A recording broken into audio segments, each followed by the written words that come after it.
안녕하세요. 오늘은 임용고시 관련 질문들을 제 합격 수기를 보면서 답변 드리려고 합니다.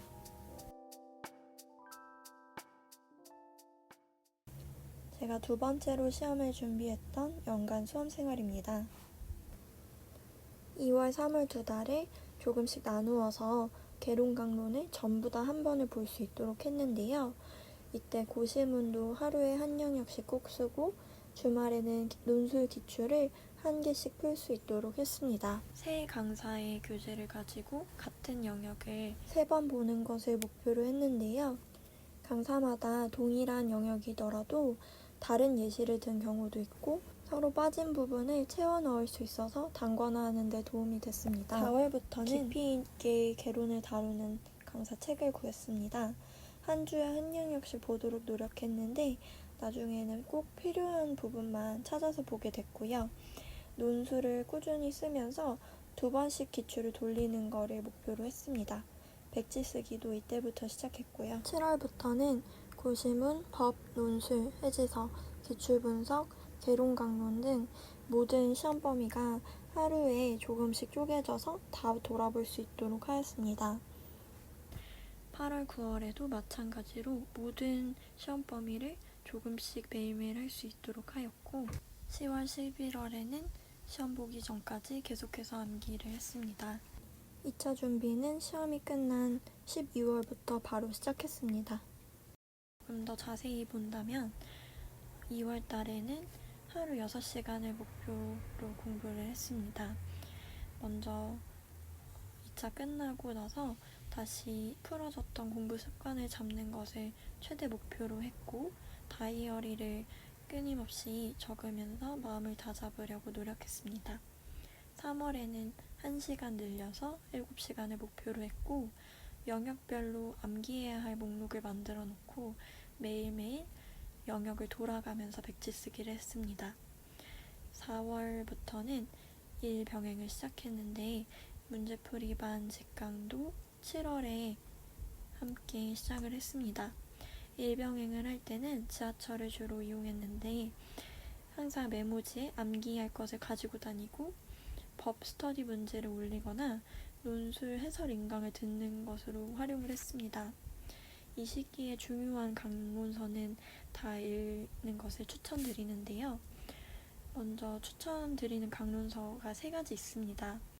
유아교사론 박은혜 교수님이 쓰신 것은 시험에도 많이 출제된 경향이 있기 때문에 꼭 내용을 한번 읽고 가는 것을 추천드립니다. 또 개인적으로 동작교육의 이론과 실제가 머릿속으로 그려지기 쉽지 않은 동작들이 책에 자세히 나와 있기 때문에 더 이해를 도왔고 놀이의 이론과 실제도 마찬가지로 다양한 예시로 단계들을 파악할 수 있어서 좋았습니다. 문제풀이 강의를 들을 때에는 직강 가기 전에 조금 더 일찍 가서 최대한 많이 문제를 풀어놓는 식으로 시간을 활용하려고 노력했습니다. 어떤 법을 외워야 하는지 범위를 정하기 어렵다고 하시는 분들이 계시는데 시험에 나왔던 법을 1차적으로 유아나 어린이가 들어가는 법령을 위주로 보았고요. 유아교육법, 유아교육법 시행령, 유아교육법 시행규칙 이렇게 3법을 챙겨서 같이 보았습니다. 그리고 법제처 사이트에 들어가기도 했는데 무엇보다 국가법령정보 어플을 다운받아서 이동시간의 법을 많이 봤던 것 같습니다. 기출 분석은 짝스터디로 최근 5년간 기출을 분석했는데요. 기출을 단순히 분석한 것 플러스 그 기출과 관련된 문제를 3개씩 만들어서 문제를 서로 올리고 정답을 달아보는 방식으로 스터디를 운영했습니다.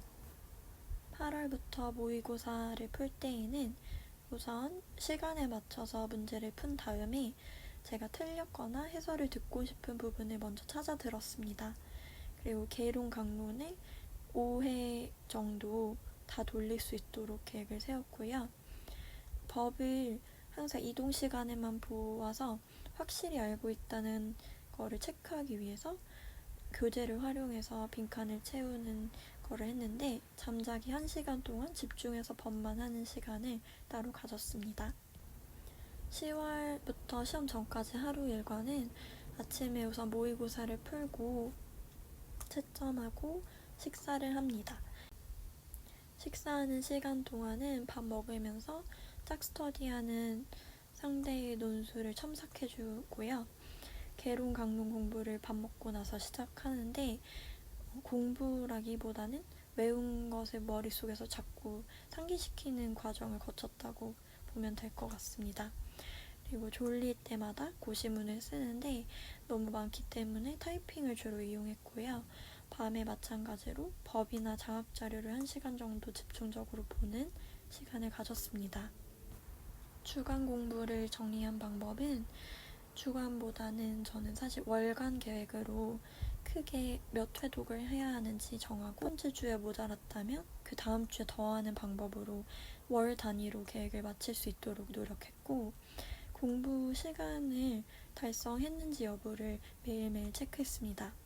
그래서 목표 시간이 8시간인데 그 이상을 했다면 달력에 동그라미를 치고 달성하지 못했다면 체크하지 않아서 달력을 보았을 때 전반적인 진행 상황을 달성 여부를 알 수 있도록 했습니다.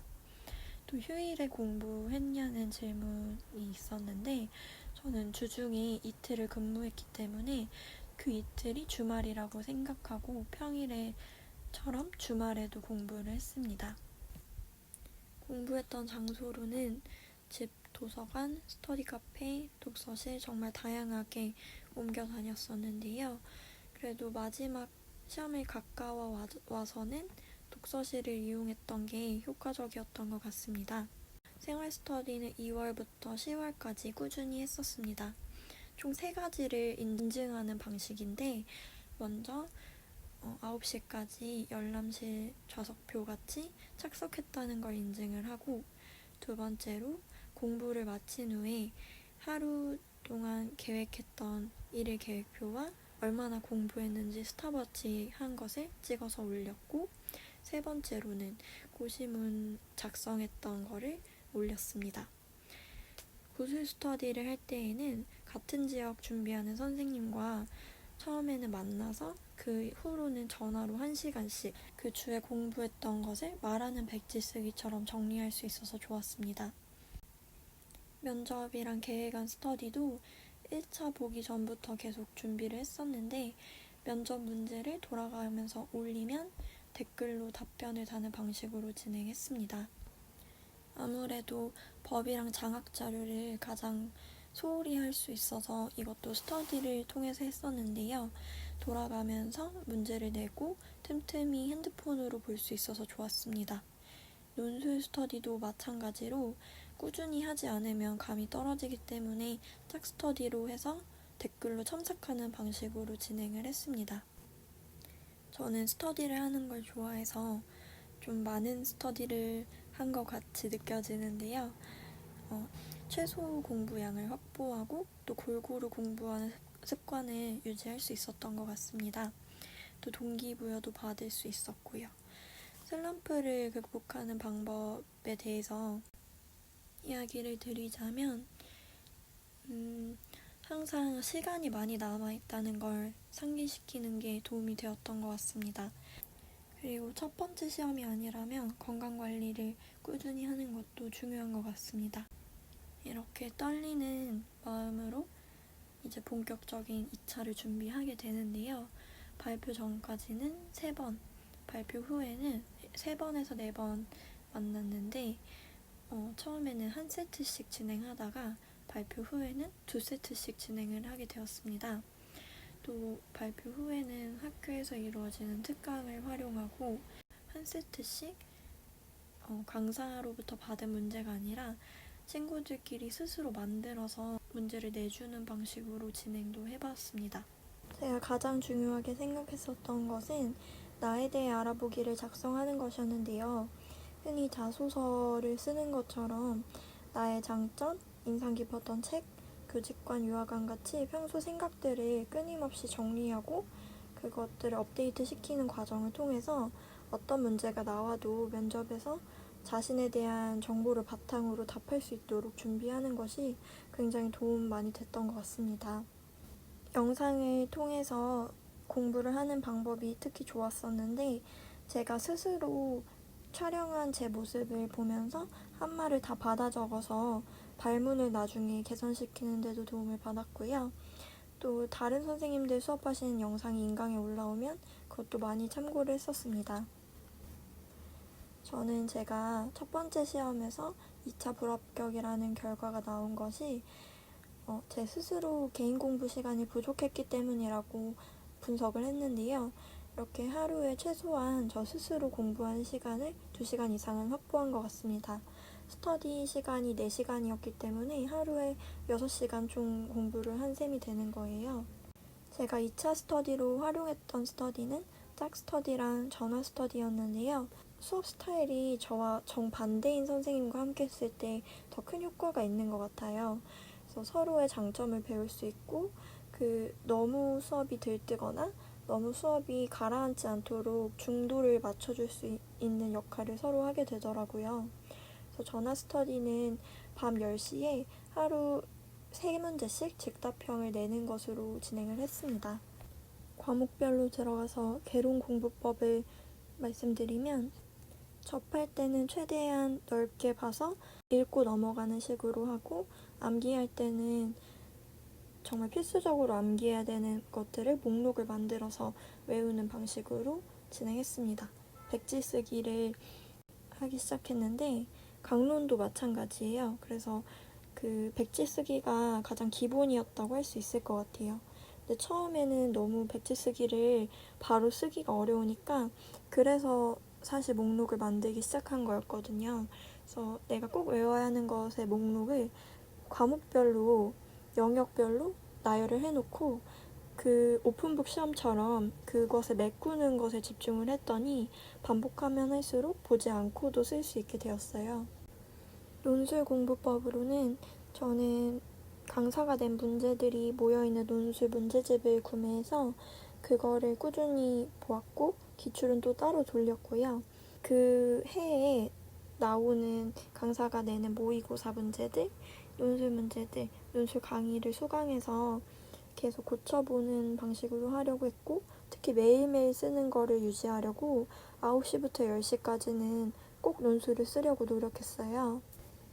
그리고 해설서 지침서를 읽을 때에는 계속 읽는 것만이 답이라고 생각을 해서 최대한 많이 회독을 하려고 노력했던 것 같아요. 그리고 나중에 읽을 때는 형광펜했던 중요한 문제들이나 모의고사에 나왔던 부분들, 기출문제에 출제됐던 부분들 이런 걸 찾아서 중점적으로 읽었고요. 고시문도 거의 해지서와 마찬가지로 그냥 무조건 하루에 시간을 정해서 외웠던 것 같습니다. 주로 이동시간 활용해서 암기했고요. 법은 스터디를 활용했는데요. 밴드에 하루 2문제씩 올리고 서로 낸 2문제씩이 모여서 이제 그 문제들에 대한 정답을 올리는 식으로 공부를 했고 빈칸을 뚫어주는 문제집이 있어서 매일 밤 그거를 활용을 했고요. 2차 준비에 대해 말씀드리자면 처음부터 구상 15분, 실연 10분 이렇게 자기가 응시하는 지역에 수험 시간을 맞추어서 연습을 하는 거를 추천드려요. 그리고 연습을 할 때 무조건 촬영. 이건 연습이다 라고 생각하지 않고 하나하나 공들여서 하루에 2개밖에 못해도 괜찮으니까 하나의 수업을 계속해서 개선해 나가는 방법으로 연습을 하는 거를 추천드립니다. 내가 촬영한 수업을 보면서 내가 말하는 걸 그대로 받아쓰는 것도 꼭 한 번은 해보셨으면 좋겠어요.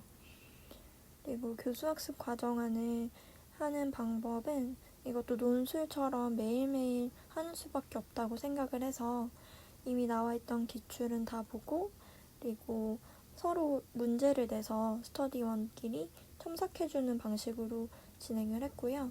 조건을 넣어서 작성해보는 것이 굉장히 중요하기 때문에 조건도 만들어 보기도 했고 또 모든 수업 요약을 하는 것이 특별히 중요한 것 같습니다.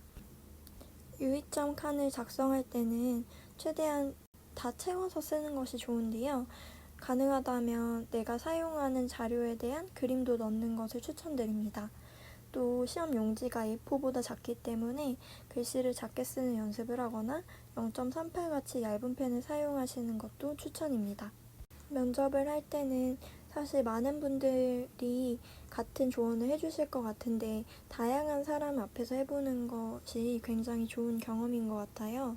그래서 내가 항상 같이 하던 스터디 원 앞에서는 떨리지 않았지만 다른 사람들 앞에서 하게 되면 또 긴장감이 다를 수 있기 때문에 다양한 환경에서 연습을 해보시는 것도 좋고, 또 교육청 뉴스와 관련해서 항상 깨어 있으셔야 하기 때문에 서울 유아교육계획같이 해마다 발행되는 문서를 다운로드 받아서 읽어보시는 것도 추천드립니다. 2차 시험 때 입을 옷은 시험 초반에 준비해 놓아야 후반으로 갈수록 시험 자체에 집중할 수 있기 때문에 미리미리 준비하시는 걸 추천드립니다. 제가 준비한 합격 수기는 여기까지입니다. 유아임용을 준비하면서 생기는 고민이나 궁금증들을 저에게 알려주셔서 이렇게 영상을 준비해보게 되었는데요. 얼른 합격하셔서 예쁜 아이들 만나시길 바랄게요. 감사합니다.